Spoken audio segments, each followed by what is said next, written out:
Hello बच्चों, मैं Jitendra Singh Jeet classes point study centre for excellence में आपका हार्दिक स्वागत करता हूं। और आज की इस लेक्चर वीडियो में हम बात करेंगे क्लास 11th के चैप्टर 2 रिलेशन एंड फंक्शन में कुछ स्पेशल टाइप ऑफ फंक्शंस की, जो काफ़ी बार एग्जाम में डायरेक्टली पूछ लिए जाते हैं। तो इनसे जुड़ी हुई हम सारी चीज़ें डिस्कस करने वाले हैं, जैसे कि उसकी डेफिनेशन या स्टेटमेंट क्या है, डोमेन और रेंज क्या रहेगी, और ग्राफ जो है वो कैसा रहेगा। तो सबसे पहले हम बात करते हैं आइडेंटिटी फंक्शन की।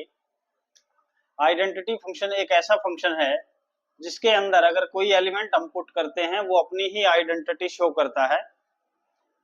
तो इसकी जो डेफिनेशन है, स्टेटमेंट, वो ये है कि ये function F R to R यानी रियल वैल्यूड फंक्शन है, which is defined as F x equal to X for all x belongs to R. R क्या होता है? हमारा रियल नंबर का सेट होता है। तो अगर हम इस फंक्शन के अंदर कोई भी वैल्यू पुट करेंगे, वो वैल्यू जो है हमें आंसर के रूप में भी मिलेगी। जैसे हम इस फंक्शन के अंदर 1 पुट करें तो यहाँ हमारे पास f x equal to x है, तो ये क्या हो जाएगा? हमारा 1 आएगा। अगर हम एफ इक्वल टू 2 पुट करेंगे तो हमारे पास 2 आएगा। एफ के अंदर 3 रखा तो 3 आएगा। एफ के अंदर हमने -4 रखा तो -4 आएगा। एफ के अंदर हमने -2 रखा तो -2 आएगा। तो ऐसे हमारे पास क्या है, जो भी वैल्यू हम इस फंक्शन के अंदर पुट करेंगे वही वैल्यू एज ए इमेज हमें मिलेगी। यानी डोमेन और हमारा जो रेंज है वो दोनों क्या रहेगी बेटा? इक्वल रहेंगी।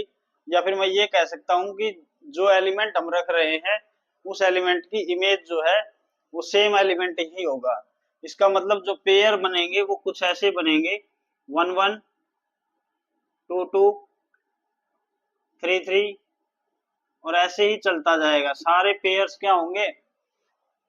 आइडेंटिटी रिलेशन को शो करेंगे। यानी जो एलिमेंट्स हैं उनके बीच में एक रिलेशन होगा, आइडेंटिटी रिलेशन टाइप का। तो यानी f x equal to x के लिए हमारे पास क्या है? ये वैल्यूज है। अब जो वैल्यू हम इसके अंदर पुट कर रहे हैं वही हमें क्या मिल रही है? इमेज की रूप में भी मिल रही है। तो यानी हम ये कह सकते हैं कि इमेज और प्री इमेज सेम होंगी। तो जब इमेज और प्री इमेज सेम होंगी तो हम ये भी कह सकते हैं कि इसका जो डोमेन है और रेंज है वो भी क्या रहेगा? सेम रहेगा। यानी हमारा जो डोमेन है और रेंज जो है वो क्या रहेगा? सेम रहेगा। और जो वैल्यू हम पुट कर रहे हैं वही वैल्यू हमें रेंज की फॉर्म में मिल रही है। यानी कोई भी रियल नंबर इसके अंदर पुट करेंगे तो रियल नंबर ही मिलेगा।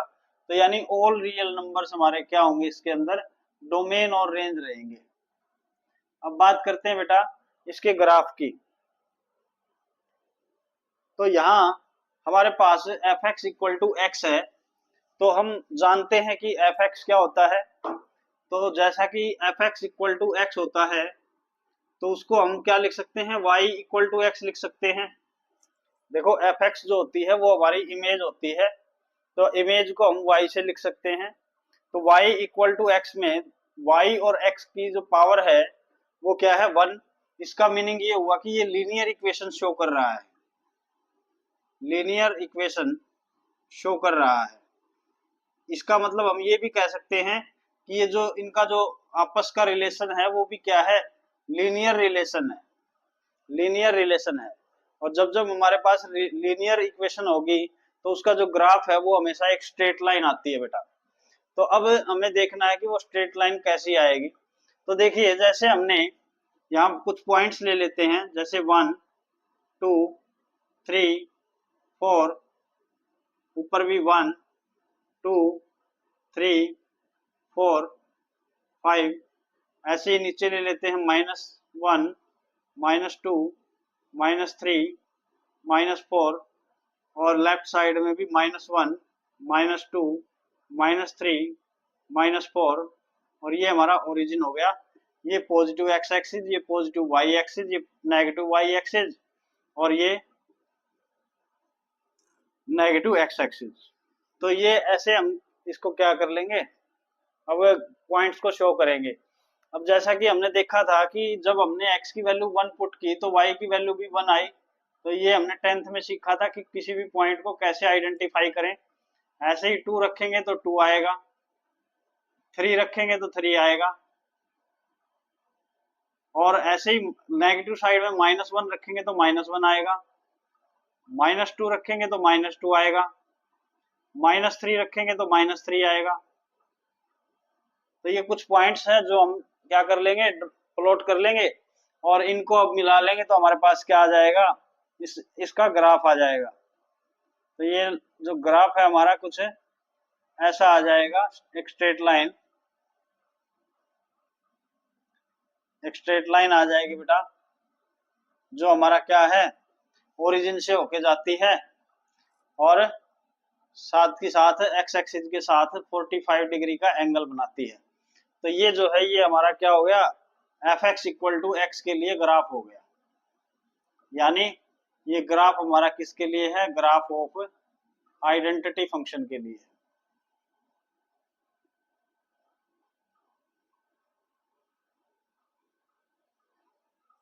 तो नेक्स्ट बात करते हैं बेटा, बेटा हमारा कांस्टेंट फंक्शन। तो इसके नाम से ही पता चल रहा है कि हमारा जो फंक्शन है वो क्या है, कांस्टेंट है। ये function F R to R यानी रियल नंबर के सेट से रियल नंबर के सेट के अंदर अगर कोई फंक्शन है और defined as F x equal to c, अगर ऐसा कोई फंक्शन है f x equal to c दे रखा हो for all x belongs to R, for all x belongs to R, तो उसके लिए उस फंक्शन को हम क्या बोलेंगे, कांस्टेंट फंक्शन। जहां ये सी जो है ये हमारा क्या है बेटा, कांस्टेंट है। ये क्या है हमारा, कांस्टेंट है। तो एफ एक्स इक्वल टू कोई भी कांस्टेंट अगर लेंगे, जैसे for example f x equal to मैंने ले लिया बेटा 2, तो अब x की वैल्यू, अब तो ये जो हमारा फंक्शन है ये x की वैल्यू पे तो डिपेंड कर ही नहीं रहा। ये इसके अंदर हम चाहे अंदर यहाँ x की वैल्यू कुछ भी पुट करें, जैसे मान लिया हमने f-1 पुट कर दिया तो इधर तो x है ही नहीं, तो इसका मीनिंग ये हुआ कि ये जो हमारी वैल्यू है ये सेम रहेगी। अब यहाँ अगर हमने 0 पुट कर दिया तो भी 2 रहेगी, अगर हमने और कुछ 3.5 पुट कर दिया तो भी क्या रहेगा, 2 रहेगा। इसका मतलब फंक्शन जो है क्या है, कांस्टेंट वैल्यू शो कर रहा है। एक ऐसा फंक्शन जो कांस्टेंट वैल्यू शो करे उसको हम क्या बोलेंगे, constant function for all x belongs to are.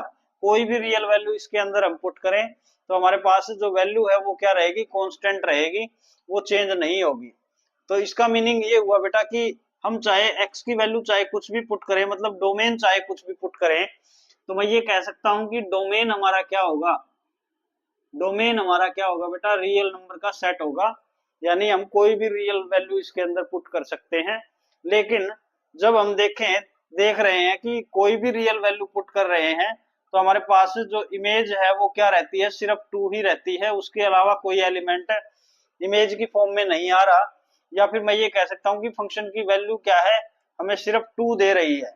इसका मतलब रेंज जो है, रेंज का जो सेट होगा हमारा वो क्या होगा, एक ऐसा सेट होगा जिसमें क्या है, सिर्फ 2 एलिमेंट है, सिर्फ 2 एज ए एलिमेंट है। तो इसका मतलब क्या हो गया, हमारे पास डोमेन हमारी कैपिटल आर हो गई यानी ऑल द रियल नंबर, और रेंज हमारी क्या हो गई, 2। अब बात करते हैं बेटा इसके ग्राफ की। तो graph of a constant function, जैसे हमने यहाँ एफ एक्स इक्वल टू क्या लिया था, 2 लिया था, तो एफ एक्स को ही मैं क्या मान सकता हूँ, देखो एफ एक्स इक्वल टू 2 लिया था तो मैं ये कह सकता हूँ कि y इक्वल टू 2 है, क्योंकि x के लिए हमारी जो इमेज है वो y होती है, तो y हमारा क्या हो गया, 2 हो गया। अब y2 जो है कहाँ मिलता है, y एक्सिस पे, ये हो गया 1, ये हो गया 2, ये हो गया हमारा 1, ये हो गया 2, इधर नेगेटिव में -1 -2, और इधर भी -1 -2 -3, ऐसे ही और भी वैल्यूज हो सकती हैं। लेकिन मैंने क्या लिया है यहाँ, for example f x equal to 2 लिया हुआ है, तो यानी 2 हमारा y की वैल्यू हो गई 2, तो यानी y की वैल्यू 2 ये हो गई। और इसके लिए हमें ग्राफ शो करना, अब x की कोई भी वैल्यू ले तो हमारे पास देखो, जैसे 1 लिया हमने तो क्या आ रहा है, 2 आ रहा है, 2 लिया तो भी क्या आ रहा है, 2 आ रहा है, 3 लिया तो भी क्या आ रहा है, 3 आ रहा है, -1 लिया तो भी 2 आ रहा है, -2 लिया तो भी 2 आ रहा है। इसका मतलब हमारे पास एक लाइन आएगी जो क्या होगी, स्ट्रेट लाइन होगी, और y इक्वल टू 2 से होके जाएगी, तो y इक्वल टू 2 से होके जाएगी। ऐसे ही अगर y इक्वल टू क्या हो, हमारे पास एफ एक्स इक्वल टू क्या दे रखा हो, 0, यानी 0 हमारा क्या है, कांस्टेंट, तो हमारी क्या हो जाएगी, ये जो हमारी एक्स एक्सिस है यहाँ y 0 होता है। इसका मीनिंग ये हुआ कि यहाँ जो है हम ये कह सकते हैं कि एफ एक्स इक्वल टू 0 के लिए ग्राफ हो गया। फिर एफ एक्स अगर मान लिया कोई नेगेटिव वैल्यू है, जैसे -3 दे दिया, तो हमारे पास ये y इक्वल टू 3 यहाँ है, तो ये स्ट्रेट लाइन जो है ये यहाँ से जाएगी। इसका मीनिंग ये हुआ कि जो graph of a constant function है वो हमेशा एक्स एक्सिस के पैरेलल एक लाइन होगी, जब तक हमारा जो वेरिएबल है वो क्या है, एक्स है। यानी हम ये कह सकते हैं कि हमारा जब तक इंडिपेंडेंट वेरिएबल एक्स है तब तक हमारे पास जो कांस्टेंट जो हमारा फंक्शन है उसका जो ग्राफ है वो हमेशा क्या रहेगा, एक्स एक्सिस के पैरेलल रहेगा। तो ये था बेटा हमारा कांस्टेंट फंक्शन। नेक्स्ट बात करते हैं बेटा लीनियर फंक्शन।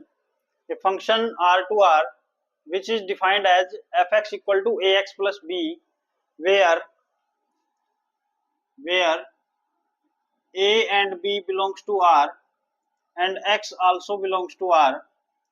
तो देखिए यहाँ हमारे पास है a और b कोई दो कांस्टेंट वैल्यूज हैं। a और b ये जो है ये हमारी क्या है, कुछ कांस्टेंट वैल्यू है, और कांस्टेंट वैल्यू कहाँ से है, ये रियल नंबर से है। और ये हमारा x जो है ये क्या है, इंडिपेंडेंट वेरिएबल है जो r से डोमेन रखता है अपनी। मतलब ये कह सकते हैं कि x की वैल्यू जो है हमारे रियल नंबर से बिलोंग करेंगी। तो ऐसे फंक्शन को हम क्या बोलेंगे, लीनियर फंक्शन बोलेंगे। या फिर मैं सीधा ये कह सकता हूं कि f x equal to a x plus b जो है ये एक लीनियर इक्वेशन दी हुई है, ये एक लीनियर इक्वेशन है बेटा। तो इसका मतलब जब भी हमारे पास एक लीनियर इक्वेशन दे रखी हो तो हम ये कहेंगे कि वो फंक्शन जो है वो कैसा है, एक लीनियर फंक्शन है। जैसे मान लेते हैं हमारे पास x प्लस 1 दिया हुआ है एफ एक्स इक्वल टू, तो एफ एक्स इक्वल टू अगर x प्लस 1 दिया हुआ है तो मैं एफ एक्स को क्या मान सकता हूँ, y मान सकता हूँ। तो y equal to x plus 1। तो अब इसमें अगर देखें तो x की कोई भी वैल्यू हम इसके अंदर पुट कर सकते हैं। यानी हम ये कह सकते हैं कि जो हमारा डोमेन है वो क्या है, डोमेन जो है हमारा वो ऑल रियल नंबर है। ऐसे ही जैसे ही हम कोई भी वैल्यू पुट करेंगे उसमें एक जोड़ के आएगा तो वो भी क्या आएगा, एक रियल नंबर आएगा। तो इसका मतलब हम ये कह सकते हैं कि रेंज भी जो है हमारी वो भी क्या रहेगी, यहाँ कैपिटल आर रहेगी बेटा। तो अब जैसे हमने ये ले लिया, इसके लिए हमें एक ग्राफ प्लॉट कर लेते हैं तो हमें जनरल ग्राफ की का जो है आइडिया मिल जाएगा। तो जैसे हमने x इक्वल टू यहाँ 1 रखा तो y की वैल्यू क्या हो जाएगी, जैसे ही हमने x इक्वल टू 1 रखा तो y इक्वल टू हमारे पास क्या आ गया, 2। इसका मीनिंग ये कह सकते हैं कि हमारे पास पॉइंट आ गया 1 2। ऐसे ही अगर x इक्वल टू 2 रखते हैं तो y इक्वल टू हमारे पास क्या आ जाएगा, 3 आ जाएगा। ऐसे ही अगर x की वैल्यू हम -1 पुट करते हैं तो यहाँ -1 पुट करेंगे तो y इक्वल टू क्या आ जाएगा, 0 आ जाएगा। अगर हम x इक्वल टू -2 पुट करते हैं तो y इक्वल टू हमारे पास क्या आ जाएगा, -1 आ जाएगा। तो ये पॉइंट्स आ जाएंगे हमारे पास। जैसे पहला पॉइंट हमारा 1 2 हो गया, सेकंड पॉइंट हमारा 2,3 हो गया, थर्ड पॉइंट हमारा -1,0 हो गया, और नेक्स्ट जो पॉइंट है हमारा -2, -1 हो गया। इनको यहाँ प्लॉट कर दें और उनको मिला दें तो हमारे पास क्या आ जाएगा, लीनियर फंक्शन का ग्राफ आ जाएगा। जैसे 1 2 है तो ये हमारा x की वैल्यू 1 है और ये 2, तो मतलब पॉइंट यहाँ हो गया। दूसरा 2 3 है तो ये हमारा x की वैल्यू 2 हो गई और इसको इधर ले आएंगे तो ये 2 3 पॉइंट हो गया। फिर -1 0 तो x की वैल्यू -1 और 0 कहाँ होगा, y यही होगा, तो ये पॉइंट हो गया हमारा। नेक्स्ट -2 और -1 तो ये हमारा x की वैल्यू -2 हो गई और ये हमारा -1 हो गया। अब इन पॉइंट्स को, चारों पॉइंट्स को अगर मिलाएं तो हमारे पास क्या आएगी, एक स्ट्रेट लाइन आ जाएगी। ऐसे एक स्ट्रेट लाइन आ जाएगी। तो ये हमारा जो ग्राफ है ये किसके लिए हो गया बेटा, y equal to x plus 1 के लिए। ये 10th क्लास में भी हमने पढ़ रखा है। तो ये हमारा क्या हो गया, graph for linear function, graph for linear function. तो अलग अलग जब भी हमारे पास क्या होगा, फंक्शन का टाइप होगा लीनियर फंक्शन में, अलग अलग इक्वेशन होंगी हमारे पास लीनियर, तो उनकी जो स्ट्रेट लाइन है, उनकी जो लाइन है, या फिर मैं ये कहूँ कि उनका ग्राफ है, वो अलग अलग डायरेक्शन में आ सकता है। नेक्स्ट बात करते हैं बेटा, नेक्स्ट है बेटा मॉडुलस फंक्शन। इसको हम एब्सोल्यूट वैल्यू फंक्शन भी बोलते हैं। एब्सोल्यूट वैल्यू फंक्शन, एक ही बात है। A function F R to R which is defined as F x equal to mod x, ये जो हमने क्या लगाई है, तो वर्टिकल लाइन लगाई है, इसका मीनिंग होता है बेटा मोड। और अंदर क्या है हमारे पास है, कोई एक्स है, एक्स क्या है, एक्स कोई रियल नंबर है। अब इस मॉडुलस का मतलब क्या है या फिर मोड का मतलब क्या है, इसका मीनिंग ये है कि ये जो फंक्शन है हमेशा हमें पॉजिटिव वैल्यू पर पॉजिटिव वैल्यू देगा। तो हम ये कह सकते हैं कि जो ये हमारा फंक्शन है ये क्या है, मोड एक्स का मीनिंग ये है कि हमें यहाँ से कोई भी वैल्यू पुट करेंगे वो ये पॉजिटिव करके देगा हमें, चाहे हम नेगेटिव वैल्यू पुट करें चाहे पॉजिटिव वैल्यू पुट करें, जो भी वैल्यू पुट करेंगे वो पॉजिटिव हो जानी है, सीधी सी बात ये है। तो यानी मैं ये कह सकता हूं कि x का मोड इक्वल टू, जब भी इससे रिलेटेड आप प्रॉब्लम सॉल्व करें तो x मोड या फिर आपको कुछ भी अंदर दिया है मोड के अंदर, तो उसको आप दो पार्ट्स में ब्रेक कर लें।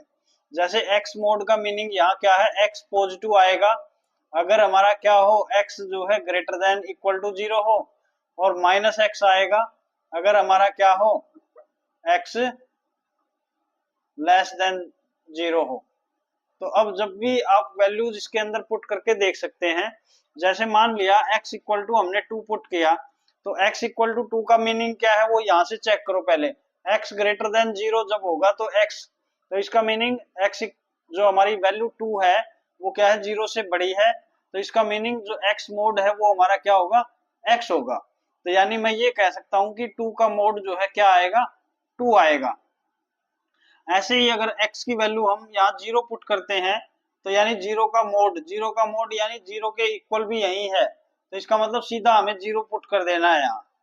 और फिर यहाँ x लेस देन 0, जब भी मतलब x की वैल्यू जैसे -2 है, तो अब फंक्शन जो है हमारा x मोड जो है वो क्या है, -x है, तो मतलब माइनस ऑफ -2 रखेंगे, माइनस ऑफ -2, और ये इसका मतलब क्या हो जाएगा हमारा, +2 हो जाएगा। इसका मीनिंग ये हो गया कि यहाँ से हमें जो वैल्यू मिलेगी, चाहे हम x बिलोंग्स टू r कोई भी रियल वैल्यू पुट करें तो हमारे पास से पॉजिटिव वैल्यूज आती रहेंगी। तो इसलिए इसको क्या बोलते हैं, मॉडुलस फंक्शन बोलते हैं या एब्सोल्यूट वैल्यू बोलते हैं। तो अब डोमेन और रेंज की बात कर लेते हैं। तो देखो बेटा, जैसे कि अब मैंने कहा कि कोई भी रियल वैल्यू पुट करें, यानी जो डोमेन है वो हमारा क्या रहेगा, रियल नंबर का रहेगा।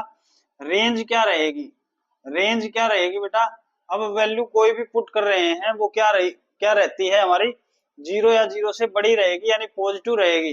तो इसका मतलब हम ये कह सकते हैं कि r पॉजिटिव बोल सकते हैं, या फिर हम इसको ऐसे भी दिखा सकते हैं कि 0 जो है इंक्लूड है और इंफिनिटी तक कुछ भी हो सकता है। तो यानी रेंज ऐसे भी लिख सकते हैं और ऐसे भी लिख सकते हैं। तो r पॉजिटिव बोल सकते हैं या फिर 0 से इंफिनिटी, लेकिन 0 इंक्लूड रहेगा बेटा, क्योंकि जब भी हमारे पास मॉडुलस के अंदर 0 रखेंगे तो 0 आंसर आएगा हमारा। तो ये हमारा क्या है, इसका डोमेन और रेंज है। अब ग्राफ की बात कर लेते हैं, ग्राफ ऑफ मॉडुलस फंक्शन, बिल्कुल आसान है। क्या है देखो, अब x की वैल्यू हम जब 1 पुट कर रहे हैं तो मतलब हमारे पास से 1 आ रहा है, तो यानी ये हो गया हमारा 1। 2 पुट कर रहे हैं तो हमारा क्या आ रहा है, 2 आ रहा है, तो ये पॉइंट हो गया। और 0 पुट कर रहे हैं तो 0 आ रहा है, तो इसका मीनिंग हम 0 को इन पॉइंट से अगर मिलाएं तो ये हमारे पास एक स्ट्रेट लाइन आएगी ऐसे। लेकिन क्योंकि नेगेटिव वैल्यूज भी पुट कर सकते हैं, तो नेगेटिव वैल्यू जैसे -1 पुट किया तो क्या आ रहा है, 1 आ रहा है, हमें पॉजिटिव वैल्यू मिलेगी। अगर हम -2 पुट कर रहे हैं तो हमें क्या मिलेगा, +2 मिलेगा। तो इसका मतलब ऐसे कुछ वैल्यूज, और 0 पुट कर रहे हैं तो 0, तो यानी हमें क्या करना है, इनको भी ऐसे ही मिला देना है। तो ये हमारे पास जो ग्राफ आया है ये किसका आया है, ये मॉडुलस फंक्शन के लिए आया है, यानी f(x) equal to x mode के लिए आया है। तो ये हो गया हमारा ग्राफ मॉडुलस फंक्शन के लिए। नेक्स्ट चलते हैं बेटा, करते हैं बेटा ग्रेटेस्ट इंटीजर फंक्शंस की, जो काफी इंपॉर्टेंट रहता है समझने में भी और एग्जाम के पॉइंट ऑफ व्यू से भी।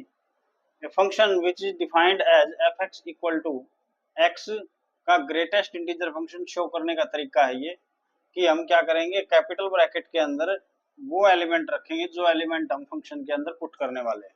यानी हमारी जो डोमेन है उसी को इसके अंदर रखना है, और हमें जो रिजल्ट मिलेगा वो हम देखेंगे कैसे मिलता है। जहाँ क्या है, x जो है किससे बिलोंग करता है, हमारा रियल नंबर से। तो अब इसको समझते हैं कि ये जो हमारा कैपिटल ब्रैकेट के अंदर हमने लिखा है x, इसका मीनिंग क्या है। तो इसका मीनिंग है बेटा, ग्रेटेस्ट इंटीजर फंक्शन के अंदर हमने x रखा हुआ है, और इसकी जो वैल्यू आती है वो एक नंबर आता है कोई, जो हमेशा क्या होता है, एक इंटीजर होता है, इंटीजर से बिलोंग करता है। लेकिन इस n के ऊपर एक छोटी सी कंडीशन होती है कि ये जो n है ये हमारा हमेशा क्या होगा, less than equal to x होगा। हम जो भी वैल्यू इसके अंदर पुट करेंगे उससे छोटा होगा या बराबर होगा, और n जो है क्या होगा, एक इंटीजर होगा। जैसे मान लेते हैं इसके अंदर मैंने क्या रख दिया, 1 रख दिया, तो हमारा फंक्शन यानी मैं f1 की वैल्यू निकाल रहा हूँ, तो f1 का मतलब हो गया कि हमें इसके अंदर 1 पुट करना है। 1 पुट किया तो आंसर जो आएगा 1 आएगा। और देखो ये क्या है, मैंने लिखा था कि ये इंटीजर आएगा, इंटीजर रखा तो इंटीजर आया, और ये n greater than less than equal to था, तो इक्वल वाली कंडीशन जो है सेटिस्फाई कर रहा है ये। फिर ऐसे ही अगर मैं f1.7 रखता हूँ इसके अंदर, तो यानी क्या हो जाएगा हमारे पास है 1.7 का greatest integer function equal to. अब ये जो है हमें क्या देगा, हमें तो एक इंटीजर देगा, और इंटीजर भी कौन सा होना चाहिए, इंटीजर जो है x से छोटा होना चाहिए। तो ये इंटीजर नहीं है बेटा, ये हमारी क्या है, 1 और 2 के बीच की वैल्यू है। तो ये हमें जो वैल्यू देगा वो क्या देगा, 1 देगा, जो इस कंडीशन के हिसाब से दे दिया। अब ऐसे ही अगर मैं f-0 रखता हूं तो मेरे पास क्या आएगा, 0 आएगा। अगर मैं 0.5 रखता हूं तो मेरे पास क्या आएगा, 0.5 है, तो मुझे 0.5 को इंटीजर लेना है, लेकिन इंटीजर कैसा होना चाहिए, 0.5 से छोटा। तो इसका मतलब क्या हो जाएगा, 0 आ जाएगा। ऐसे ही अगर मैं f-1 रखता हूं तो क्या आएगा वो हमें सोचना है। देखिए मैंने -1 रखा, अब -1 यहाँ रखेंगे तो हमें इंटीजर मिलेगा, और इंटीजर हमारा क्या है, -1, तो इंटीजर आ जाएगा हमारा -1, जो किसकी है, n इक्वल टू x की कंडीशन को सेटिस्फाई करता है। लेकिन अगर मैं यहाँ फंक्शन के अंदर -1.5 रखता हूँ, -1.5 हमारा यहाँ हो गया, अब यहाँ रखेंगे तो अब देखो कंडीशन क्या थी कि एक इंटीजर आएगा, तो इंटीजर आएगा तो मतलब क्या हो गया, माइनस का 1.5, और इंटीजर जो वैल्यू आएगी वो क्या होनी चाहिए हमारी, less than equal to x होनी चाहिए। x है हमारा माइनस का 1.5, तो इससे छोटा देखेंगे बेटा, छोटा जो है हमारा किधर मिलेगा, इधर लेफ्ट में, कभी भी मतलब उधर नहीं मिलेगा राइट में, ये मिलेगा हमें लेफ्ट में। तो इसका मतलब क्या हो गया, -2 आंसर आएगा। तो यहाँ आपको समझने की थोड़ी सी जरूरत है कि जब भी नेगेटिव वैल्यूज हो तो हमें क्या करना है, हमें छोटी वैल्यू लेनी है, बड़ी नहीं लेनी है। वैसे तो होती हमेशा ही क्या है, छोटी वैल्यू होती है या फिर बराबर होती है, लेकिन जब नेगेटिव जब हम बात करते हैं तो वहां हमें ध्यान से देखना है कि -1.5 दिया हुआ है तो हमें क्या करना है, इधर आना है। अगर हमें -1.5 के लिए पूछा है तो हमें -2 पे आना है। अगर हमें -2.7 पूछा है तो हमें -3 पे आना है। तो इसका मतलब ये हुआ कि हर बार हमें क्या करना है, लेफ्ट में जाना है। अगर जैसे मान लिया हमें पूछा 1.7, तो हमें क्या करना है, इधर जंप लगा के आना है 1 के ऊपर, तो इसका मतलब हमें आंसर जो मिलेगा 1 मिलेगा। ऐसे ही अगर मान लिया 3.8 रख दिया हमने, तो हमें क्या करना है, 3.8 तो इंटीजर होता नहीं है, वो तो रियल नंबर है, लेकिन जो वैल्यू इसके अंदर पुट करेंगे फंक्शन के अंदर तो हमें एक इंटीजर मिलेगा, और इंटीजर क्या होना चाहिए, लेस देन इक्वल टू जो वैल्यू पुट की है। जैसे 3.8 रखा था, तो 3.8 से छोटा इंटीजर कौन सा होता है हमारा, 3, यानी हमारा जो आंसर है वो हमें यहाँ मिलेगा। तो अब बात करते हैं बेटा, ये तो हमारी क्या हो गई, फंक्शन की फॉर्मेशन हो गई। अब इसके डोमेन की बात कर लेते हैं। तो डोमेन में देखो हम x की वैल्यू कुछ भी पुट कर सकते हैं, इसका मतलब हमारा ऑल रियल नंबर जो है वो इसका क्या हो गया, डोमेन हो गया। लेकिन जब रेंज की बात आती है तो रेंज में हमारे पास आंसर हमेशा क्या आते हैं, सिर्फ इंटीजर वैल्यू आती हैं।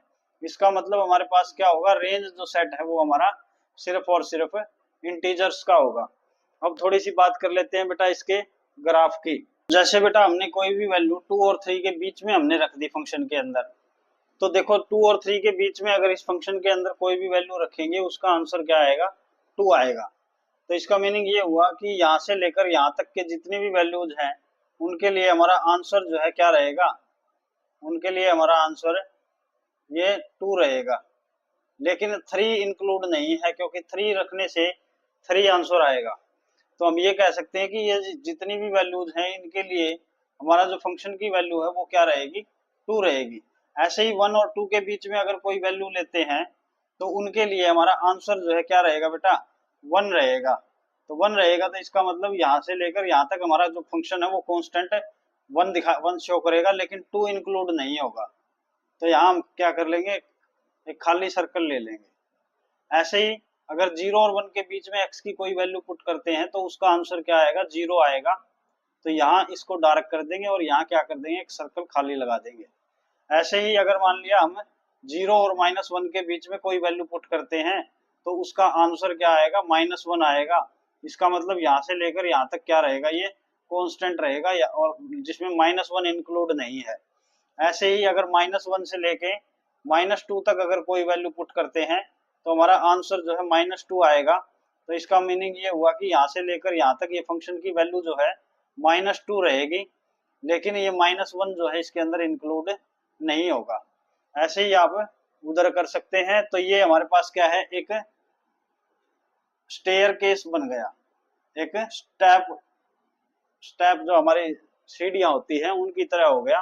तो इसको हम स्टेप फंक्शन भी बोल सकते हैं, स्टेप फंक्शन।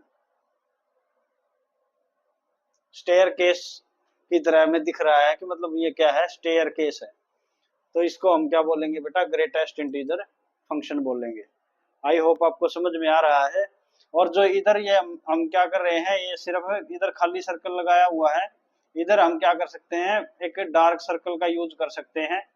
कई बुक्स में यहाँ डार्क सर्कल लगाया होता है क्योंकि ये जो वैल्यूज हैं ये सारी क्या है, 1 हमें शो करेगी। या मैं ये कह सकता हूँ कि जब हमने फंक्शन के अंदर 1 रखा तो 1 मिल रहा है, 2 रखेंगे तो 2 मिलेगा। तो इसका मतलब ये जो है वैल्यू ये हमारी क्या हो जाएगी, यहाँ डार्क सर्कल शो करेगी। ऐसे ही हमारी क्या होगी, जो राइट हैंड साइड है, ये जो राइट वाला जो एंड है ये हम डार्क यूज कर सकते हैं। यहाँ भी डार्क सर्कल का यूज कर सकते हैं। वैसे हम डार्क सर्कल ना लगाएं तो भी सही है। तो ये हमारा क्या हो गया, ग्रेटेस्ट इंटीजर फंक्शन। नेक्स्ट बात करते हैं बेटा इसके अंदर। तो नेक्स्ट है बेटा fractional part function. Function which is defined as f(x) equal to x minus x का greatest integer function for all x belongs to r। तो देखिए यहाँ हमारे पास क्या है, हमारे पास कोई रियल नंबर है और उसमें से हमें क्या करना है, उसका ग्रेटेस्ट इंटीजर फंक्शन माइनस करना है। तो उस ऐसे फंक्शन को हम क्या बोलेंगे, फ्रैक्शनल पार्ट फंक्शन। अब फ्रैक्शनल पार्ट फंक्शन इसलिए बोलते हैं इसको क्योंकि यहाँ से हमेशा हमें क्या मिलती है, एक फ्रैक्शनल वैल्यू मिलती है जो 0 और 1 के बीच में होती है। तो हमेशा वैल्यू जो है 0 और 1 के बीच में मिलेगी हमें इस फंक्शन की वैल्यू, चाहे हम x की वैल्यू कुछ भी रखें। तो इसका मीनिंग ये हुआ कि हमारा जो डोमेन है वो क्या है, x बिलोंग्स टू r है। इसका मतलब डोमेन जो है ऑल रियल नंबर है, कोई भी रियल नंबर हम इसके अंदर पुट कर सकते हैं, ऑल रियल नंबर।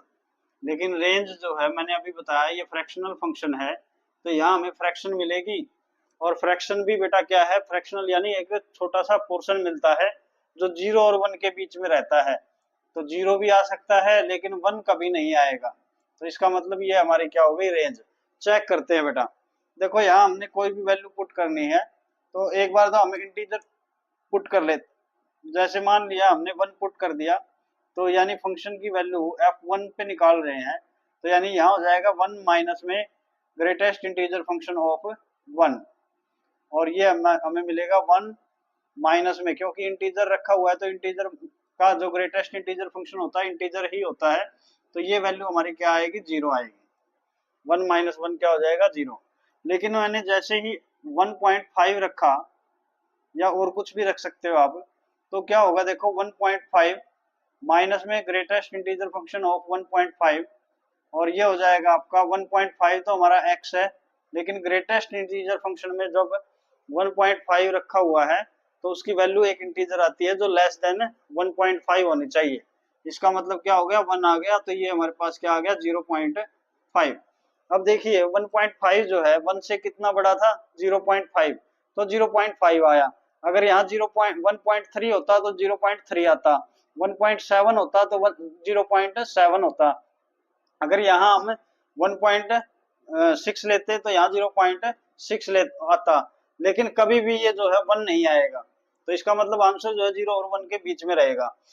थोड़ा सा और वैल्यू को चेंज करते हैं। जैसे मान लिया फंक्शन के अंदर हम 3 पुट करते हैं, तो 3 पुट जैसे ही किया तो ये हो जाएगा 3 माइनस में ग्रेटेस्ट इंटीजर फंक्शन ऑफ 3, और ये हो गया 3 माइनस में, क्योंकि ग्रेटेस्ट इंटीजर फंक्शन के अंदर अगर इंटीजर रखा हुआ है तो हमें क्या मिलेगा, 3 ही मिलेगा।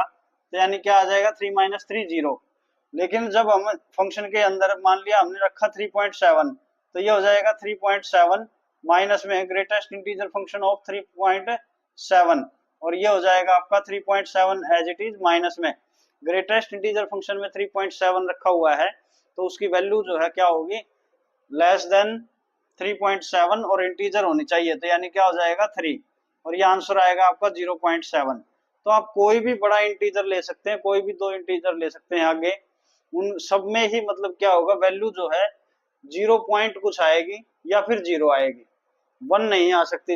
या फिर आप जैसे यहाँ 3.9 लिया होता तो 0.9 आ जाता, 3.99 लिया होता तो 0.99 आ जाता।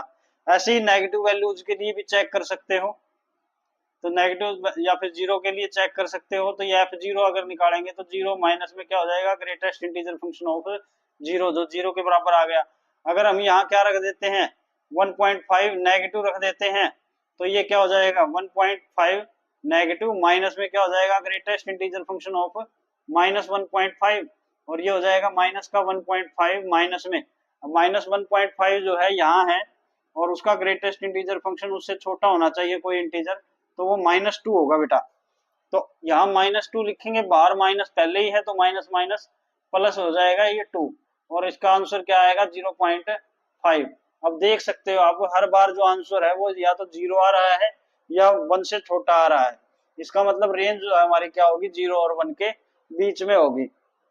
तो ये था हमारा बेटा फ्रैक्शनल पार्ट फंक्शन। और इसका अगर ग्राफ की अगर बात करें, तो हमारे ग्राफ के अंदर एफ एक्स की वैल्यू जो है वो हमेशा क्या रहती है, 0 और 1 के बीच में रहती है। जैसे मान लिया हमने क्या रखा था, 1 रखा था, तो जब 1 रखा था तो हमारे पास क्या था, 0। इसका मतलब यहाँ से स्टार्ट हो गया। लेकिन जैसे ही हमने वैल्यूज को बढ़ाया तो हमारे जो फंक्शन की वैल्यू है वो क्या होगी, लगातार बढ़ेगी। लेकिन ये जो 1 है एफ एक्स की वैल्यू, ये 1 नहीं हो सकती। तो यहाँ तक जाके मतलब क्या हो जाएगा, हमारा फंक्शन रुक जाएगा। अब ऐसे ही जैसे हम आगे बढ़ेंगे, 1 से आगे जाएंगे, तो हमारे पास 1 और 2 के बीच में कोई भी वैल्यू पुट करेंगे तो वो 2 तक तो जाएगी, 2 तक तो जाएगी बेटा, लेकिन 2 इंक्लूड नहीं होगा। तो इसका मतलब क्या हो जाएगा, यहाँ सर्कल लग जाएगा, और ये जो वैल्यू है फंक्शन की वो क्या रहेगी, 1 के बराबर रहेगी। चाहे हम फंक्शन की वैल्यू कितनी भी ले लें, एक्स की वैल्यू चाहे कुछ भी ले लें। तो ऐसे ही मतलब ये हमारे पास बड़ा लगातार क्या होते रहेंगे, ऐसे ही वैल्यूज आती रहेंगी 0 और 1 के बीच में। ये भी कह सकते हैं आप, ये जो हमारी जो लाइनिंग आ रही है ये पैरेलल लाइंस है, जो एक्स एक्सिस के साथ 45 डिग्री का एंगल बनाती है। तो ये ऐसे ही चलती रहेंगी। आई होप आपको समझ में आ रहा है, क्योंकि बेटा 1 से ऊपर नहीं जा सकते, तो ये 1 के ऊपर हमेशा क्या रहेगा, खाली सर्कल रहेगा, और 1 इंक्लूड नहीं है। और बाकी ये जो वैल्यूज है ये क्या दिखाती है, जैसे हमने 1.5 लिया तो मतलब यहाँ तक वैल्यू हो गई, तो ये हमारा क्या होगा, फंक्शन की वैल्यू इधर आएगी। ऐसे ही अगर यहाँ कोई वैल्यू लेते हैं तो इसको यहाँ से मिलाओ, और ये वैल्यू जो है क्या हो जाएगी, 1 से छोटी हो जाएगी। तो हमारे पास हमेशा जो वैल्यू है वो क्या आएगी, 1 और 0 के बीच में आएगी, 1 कभी आएगा नहीं, 0 इंक्लूड है। तो ये है आपका फ्रैक्शनल पार्ट फंक्शन। नेक्स्ट बात करते हैं बेटा signum function. A function f from r to r which is defined as fx equal to, ये देखिए दो सेपरेट कंडीशंस हैं जिसके हिसाब से हमने फंक्शन को स्प्लिट किया हुआ है। पहली कंडीशन क्या है कि अगर हमारा x जो है नॉट इक्वल टू 0 हो, तो हमारा जो फंक्शन है वो क्या रहेगा, x का मोड y में x। लेकिन जब x की वैल्यू क्या होगी 0, तो हमारा फंक्शन की वैल्यू भी क्या होगी, 0 होगी for all x belongs to r। तो ऐसे फंक्शन को हम सिग्नम फंक्शन बोलते हैं। वैसे कई बुक्स में इसको सीधा भी लिखा हुआ है, लेकिन उसका एग्जैक्ट मीनिंग हम समझते हैं, सीधा क्या लिखा हुआ है। तो देखिए f x equal to x mod y में एक्स का मीनिंग क्या है। तो हमने मॉडुलस फंक्शन जब किया था वो हमने समझा था। तो एक्स मोड वाई में एक्स जो है ये दो तरह से हम इसको लिख सकते हैं। पहली बात हम इसको लिख सकते हैं माइनस एक्स बाय में एक्स, लेकिन कब बेटा, जब इसको जब क्या हो, x जो है हमारा लेस देन 0 हो। तो हमारा हमने पढ़ा है कि मॉडुलस ऑफ x जो है माइनस एक्स हो जाता है जब हमारा x क्या हो, लेस देन 0 होता है। फिर हमारा जो मॉडुलस ऑफ x है बाय में x, ये क्या हो सकता है, x बाय x भी हो सकता है, लेकिन कब हो सकता है बेटा, जब x जो है क्या हो, ग्रेटर देन 0 हो। और ये फंक्शन की वैल्यू दे रखी है कि जब मतलब क्या है, फंक्शन क्या है हमारा, एफ एक्स 0 होगा जब x की वैल्यू क्या होगी, 0 होगी। तो मॉडुलस जो फंक्शन है वो माइनस एक्स के बराबर होता है कब, जब x लेस देन 0 हो। और ये x से x कैंसिल होगा तो ये -1 हो जाएगा, ये x से ये x कैंसिल होगा तो 1 हो जाएगा। तो कई बुक्स में सीधा लिखा हुआ है f x equal to -1 if x is less than 0, और लिखा हुआ है कि f x equal to 1 if x is greater than 0 और fx equal to 0 if x is equal to 0। तो ये डायरेक्टली भी आपको कई बुक्स में दिया होता है। तो ये मैं एक बार साफ करके लिख देता हूं।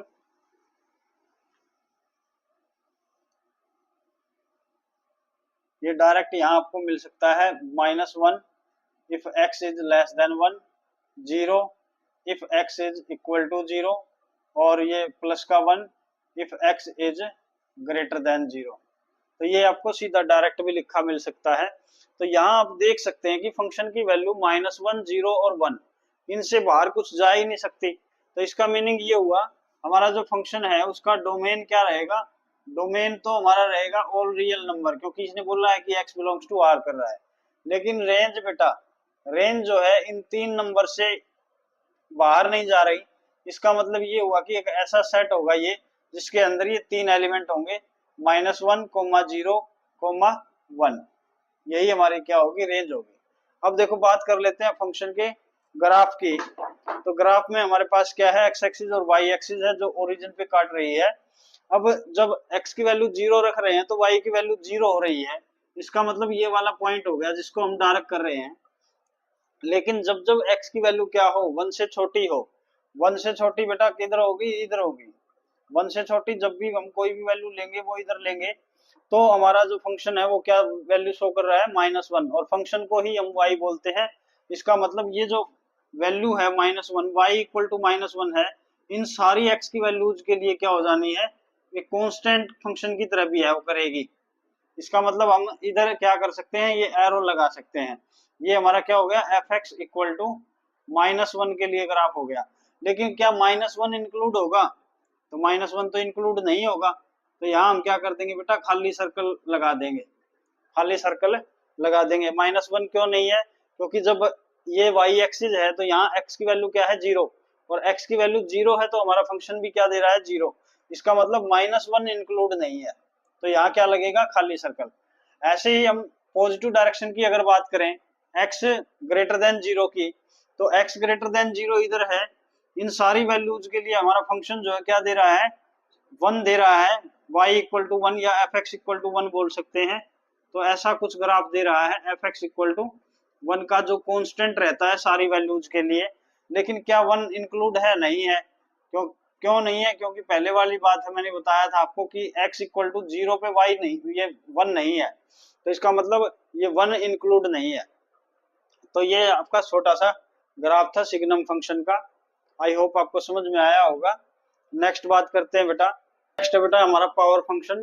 कोई भी फंक्शन कैसे डिफाइन है, f x equal to x की पावर n, यानी हमारे पास वेरिएबल की पावर कुछ है, यानी एक्सपोनेंट दिया हुआ है, तो हम उसको क्या बोलते हैं, पावर फंक्शन। लेकिन ये जो n है ये क्या होना चाहिए, पॉजिटिव इंटीजर होना चाहिए, तब हम उसको क्या बोलेंगे, पावर फंक्शन। जैसे x की वैल्यू अगर यहाँ 1 रख देते हैं तो ये एक लीनियर पोलिनोमियल हो जाएगी, और उसका ग्राफ जो है क्या आएगा, एक लीनियर लाइन आएगी, हमने पहले भी किया है। अगर यहाँ हम x की वैल्यू 2 रख देते हैं, यानी fx इक्वल टू क्या हो जाएगा, x स्क्वायर हो जाएगा जब हम क्या करते हैं n इक्वल टू 2 पुट करते हैं, और जब हम n इक्वल टू 3 पुट करते हैं तो ये fx इक्वल टू हमारा क्या हो जाएगा, x क्यूब हो जाएगा। तो इनके जो ग्राफ्स हैं उनको हम 11th क्लास में स्टडी करेंगे।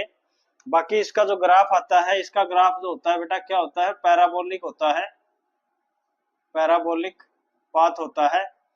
तो वो जो है ये क्या है हमारा y equal to x square बोल सकते हैं इसको, y equal to x square जो पैराबोला में हम पढ़ेंगे। तो y equal to x square यानी x जो है ऐसे हो जाएगा हमारा ग्राफ ऊपर की तरफ।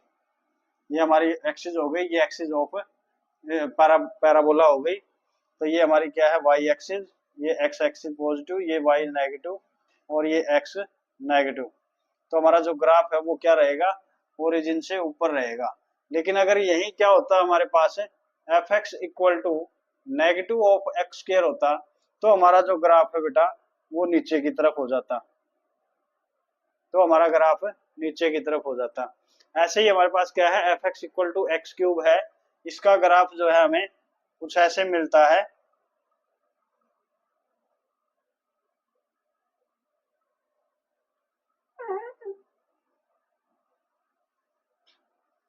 ये ऐसे मिलता है, और अगर अगर नेगेटिव लग जाए इसके आगे fx equal to minus x cube हो जाए, तो ये ग्राफ जो है कुछ इधर से हो जाएगा, ऐसे ऐसे हो जाएगा। तो ये दोनों ग्राफ्स को हमें, ये भी हम स्टडी करेंगे जब हम fx equal to x cube पढ़ेंगे और ये पैराबोला के अंदर पढ़ेंगे। तो अब बात करते हैं बेटा इनके डोमेन और रेंज की। तो यहाँ हम देख सकते हैं कि इसका जो डोमेन है ऑल रियल नंबर्स है, लेकिन क्योंकि एक्स स्क्वायर आया हुआ है तो अगर रेंज की बात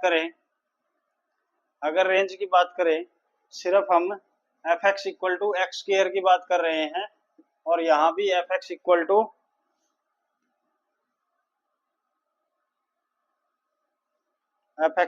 एक्स क्यूब की बात कर रहे हैं बेटा। इधर भी सिर्फ हम पॉजिटिव ग्राफ के लिए बात कर रहे हैं।